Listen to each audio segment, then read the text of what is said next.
dintre del control i cura de la veu hi ha una cosa que ja tots, alguns ja heu notat i uns altres notareu, que és que evidentment la part de... O sigui, el cos ens pot ajudar o ens pot traicionar. Ens traiciona generalment quan es bloqueja.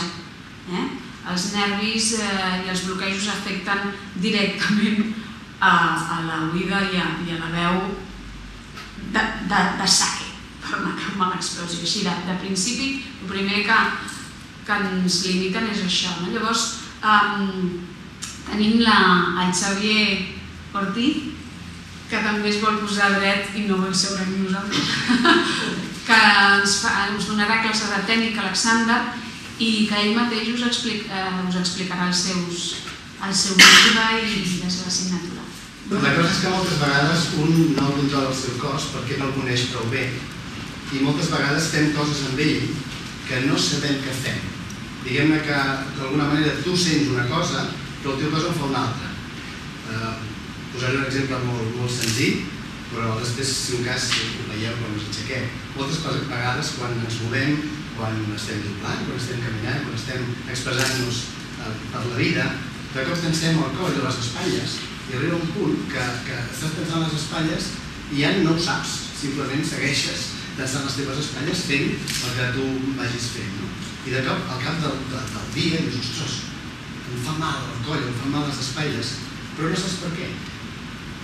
El saber controlar què estàs fent amb el teu cos és important per saber-lo, per poder-lo fer servir. Per tant, la idea és, si tu controles el teu cos, podràs fer el que vols amb ell, però el que vols realment. Hi ha una frase que m'agrada molt que diu, fes el que vulguis, però has de saber què fas. Per tant, si tu tens control sobre el teu cos, si saps quan estàs tensant-lo, quan l'estàs descansant, quan permets la respiració que vingui fluidament o quan no, podràs controlar millor allò que facis. Com deia ella, caminant pel carrer o doblant una pel·lícula. La idea és aprendre a connectar millor el cap i el cos perquè aquest control sigui fluid. I crec que ja no prou. Què és això? A mi m'agradaria afegir que aquesta part de la tècnica Alexander ens serveix especialment a la gent que doblem pel fet que som actors que interpretem i hem d'interpretar, si està directament relacionat amb la interpretació, hem d'interpretar de la mateixa manera que interpreta l'actor de la pantalla, que potser s'està tirant d'un setè pis cridant com un boig, i nosaltres estem quiets davant d'un micròfon sense anar-nos massa de micro perquè llavors perdem la perspectiva del micro.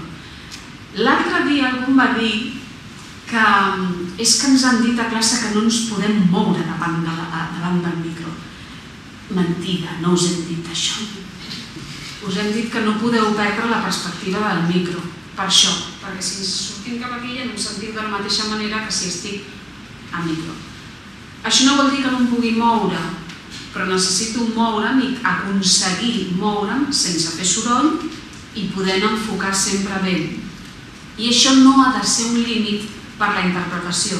Vol dir que el meu cos ha d'estar prou lliure, elàstic, sense bloquejos, per poder interpretar de la mateixa manera que si estigués, no sé, picant contra la paret perquè estic molt enfadada i no sé què, i crido com una boja, però sense picar contra la paret i sense tenir aquest... però no bloquejant. Per tant, és realment molt necessari. Penseu que a més el doblatge no és una qüestió de que vas, fas 3 o 4 crits i ja me'n vaig a casa. No, en moltes ocasions, i si tot va bé, doncs són hores de sala les que fas, allà davant del micro.